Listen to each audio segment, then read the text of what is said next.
The My Hero Academia war arc has officially begun, and we now know the Paranormal Liberation Front not only has structured armies, but they have villain generals. This arc's gonna be so good.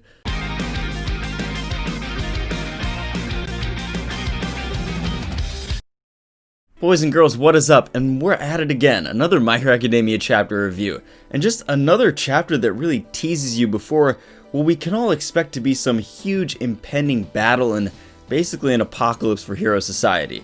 So, Boku no Hero Academia chapter 258 of the manga will of course discuss everything, but I really want to focus on the 4 villain units and their generals or leaders, as well as this interesting relationship between Twice and Hawks. Who's going to sort of reveal their side first? Let's dive in. So the cover of this chapter is actually Endeavor's sidekick Burnin, and she's with Deku, Bakugo, and Shoto, and it looks like they're jumping into some sort of battle, which could actually be a reference to the end of the chapter. Regardless, it's good to see that the students are actually doing something on their internship with the sidekicks. Then we get a time skip back from the original time skip that was in the previous chapter, which said, on that day all the heroes disappeared from the city, and we saw Dr. Ujiko in a hospital. So, as I predicted, we do get to see what will actually happen in these few months leading up to Shigaraki gaining his power. And we start with Hawks. It's been 1 week since he received a tip about Dr. Ujiko's hospital, and he's of course still with the Liberation Army or the Paranormal Liberation Front, trying to play the double agent. I'm curious to see if when this war arc begins and we get this huge battle, if it will actually be to interrupt Shigaraki's power up. Hawks being in the Liberation Army and now the Paranormal Liberation Front, I can't imagine that he's just standing by idly. We know he's feeding information to heroes like Endeavor, and I think the best possible course of action would actually be a surprise attack by the heroes on the villains. Also, we know in anime and manga that raid arcs are amazing and they're usually well done, and it would make sense, wouldn't you, as a hero society that wants to defend against villains? Well, a good defense is a good offense against villains. Wouldn't you want to wipe out Shigaraki before he becomes basically invincible? Poor Twice. He calls Hawks over and is like, can you kind of explain the principles and the philosophies of the Paranormal Liberation Front? Because I actually don't really know what our organization is doing here. Now, I get it. Twice just kind of discovered who he was and overcame his trauma, so I'll let it slide. I mean, you don't really need to know everything about the company you work for, right? But Twice wants to have at least a grasp of it and an understanding so that he can explain to his troops when he leads them in the battle, because Twice is now a leader of a villain unit. Before I explain what Hawks actually tells Twice about the Paranormal Liberation Front and how they're not only going to take over cities, but also the hearts and minds of the people, and why Hawks is actually really good at using Twice to the hero's advantage, let's first discuss these villain units in greater detail. Each unit has a specific purpose as reflected by its leaders and a certain color assigned to them. First up is the raid unit Violet, which is under the command of Dabi. It features some pretty offensively capable looking villains, as well as Geten, which we know from the time she fought Dabi is one strong ice villain. It'll be this squad's job to go all out with offensive attacks and capture or destroy any locations and people that the Paranormal Liberation Front deem necessary or threatening to their operations. Dabi's the type of villain that can hit fast and hit hard with his flames, but he's not that suitable for long drawn out combat, like when he fought Geten. So it's kind of perfect that Dabi's actually commanding a raid unit, because the whole idea of when you raid or steal something is to get in and get out. With Geten supporting Dabi, a woman who is good in prolonged fights, this squad is quite formidable and frankly really hard for pro heroes to take down. Also, given what we know from the last chapter and the whole time skip thing where the heroes disappeared from the city, the Violet raid group under Dabi would be responsible in these few months to not only take out pro heroes that the Paranormal Liberation Front wants out of their way, but also to capture some and even give Dr. Ujiko hero bodies for the high-end Nomu. Next is the Human Wave Attack Unit Black. This is led by the best human attacker in the game, Twice and Twice. Unlike the raid unit Violet, which is a select group of individuals, this will be where most of the soldiers from the Paranormal Liberation Front reside. This panel with Twice, it actually shows him in front of a few of the members of his squad, and one just looks like a normal lady, which tells me that even though their numbers are very impressive, the 100,000 from the Liberation Army, and of course Twice's cloning abilities are off the charts, this is where the normal villains from the Paranormal Liberation Front will be. Strong but not as skilled soldiers, the infantry or mass of the army if you will. Also, there's someone that just plain looks like a general with the whole army uniform, and this tells me that yes, it will be a standing army, and whoever else they can recruit, like the new people when they take over a city, or pro heroes that don't really want to die. Number 3 is the information unit Carmine, which is led by Toga, and features people like Skeptic, who is the best surveillance and intelligence villain in the business. Their job will be to obtain covert information on the heroes using stealth tactics like Toga's transformation and Skeptic's recon abilities. There's even a villain that looks like R2-D2 pictured behind Toga. I mean, any Star Wars fan will tell you, if there was one droid that could get you information that you weren't supposed to have, it was him. With Toga's abilities, she could easily pretend to be any hero and trick other heroes into feeding her information. She'll also probably know where every hero is, since Skeptic can see the entire world on his monitors. What's really interesting to see though is who else is behind Toga besides the R2-D2 lookalike. It's the pro hero Slide and Go, which if you remember, he's the one that actually brought the League of Villains to the Liberation Army in Deku City. We gotta remember that even if Toga doesn't use her abilities, and maybe she's unable to obtain blood to transform into heroes, the Paranormal Liberation Front already has so many pro heroes working for them. Slide and Go and these other pro heroes could easily already be sending the Paranormal Liberation Front information on all the heroes they work with on a daily basis. So the pro heroes might not even stand a chance at an offensive attack, let alone some raid plan.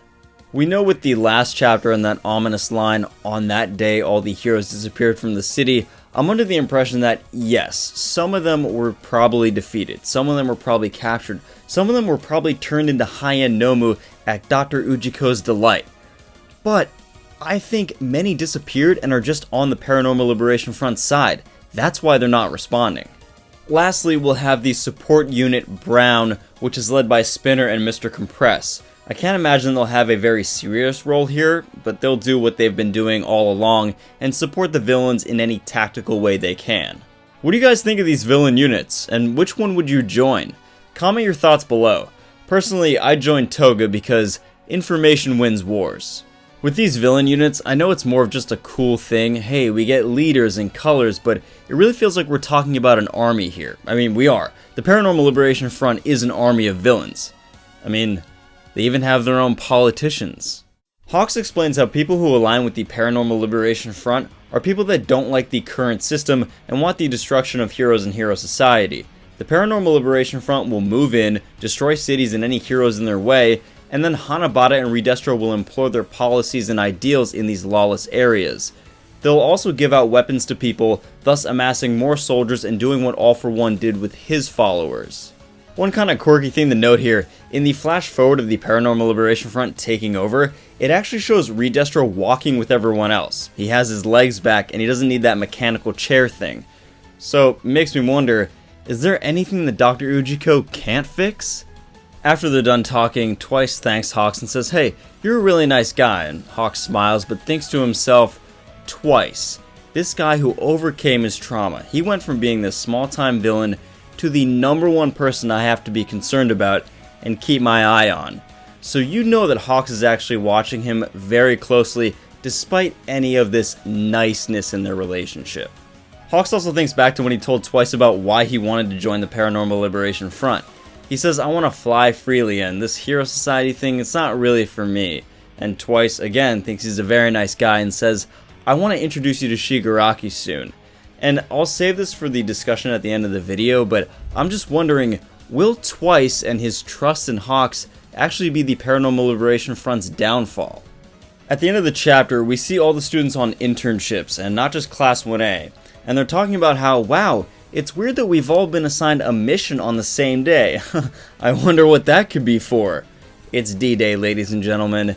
So we see at the very end, Burnin is instructing the students that, hey UA, we're gonna help from behind and the evacuation of the city. And then we see our heroes' faces, and it's game time. It's all business, and this next arc, it's gonna be fun.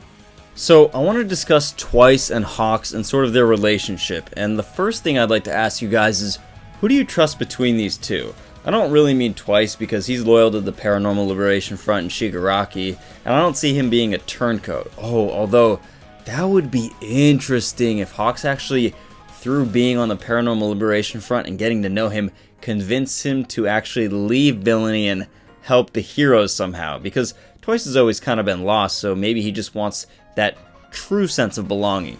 But on this note, I'm not sure that people really trust Hawks. Now, we've seen him play the double agent and go back and forth, but the more he expresses to the villains and the more he gains the trust of the villains, it almost seems like he's sort of slipping down and losing himself in villainy. It's sort of how far are you willing to change in order to do something? And Hawks might kind of lose himself in this transaction between him and the Liberation Army and the Paranormal Liberation Front. The second thing is, Twice might be the downfall and sort of the leak in information for the Paranormal Liberation Front. If you remember, all he's ever wanted is to know himself, his true identity, and have that identity accepted and truly belong in a place. Now, this is of course backed up by Shigaraki. He finally accepts him, Twice knows who he is, he overcame his trauma, but with him sort of trusting Hawks, he might actually end up betraying the villains in some way. He's a little too trusting of Hawks, and I'm wondering if Hawks is actually going to manipulate that to his advantage and get Twice to give details on Shigaraki because Twice just wants to be his friend and communicate with him and talk with him and have a buddy. And I think if there's a weakest link among the villains, Dabi's kind of hard to read. He's kind of rogue. Toga is just insane, but I don't think she's gonna, betray Shigaraki. Again, it's not a conscious betrayal. I just think Twice, in his search for belonging, is gonna overextend himself, and that might cause a problem for the Paranormal Liberation Front and, of course, Shigaraki. Lastly, I've said this before, I'll say it again. Hawks is way too close to the villains. He's too in there. I've talked about how Hawks is like Icarus and he'll fly too close to the sun, overextend himself, get too close to the villains, and end up in serious trouble, maybe even die. But now what I'm thinking is Hawks is almost too chummy with them. He's almost too friendly. In the same way that Twice could give information away accidentally in trying to be Hawks' friend, Hawks could potentially do the same thing. But also remember, Hawks is only 22 years old. He's very impressionable, and what he said about flying free like a bird away from Hero Society, that actually might start to creep in his mind a little bit as he sees what the villains are actually trying to accomplish. Again, the villains don't have an evil goal per se. They might want to take over, but they actually want to help a lot of disenfranchised people. And if Hawks' young, heroic heart, not a pro-hero, but the hero we all feel in ourselves, if that gets going, he might actually say, hey, I'm not a double agent anymore, I'm a villain. Anyway guys, thanks for watching. Let me know what you think about this chapter. What do you think about Twice and Hawks' relationship? And most importantly, which villain unit would you join?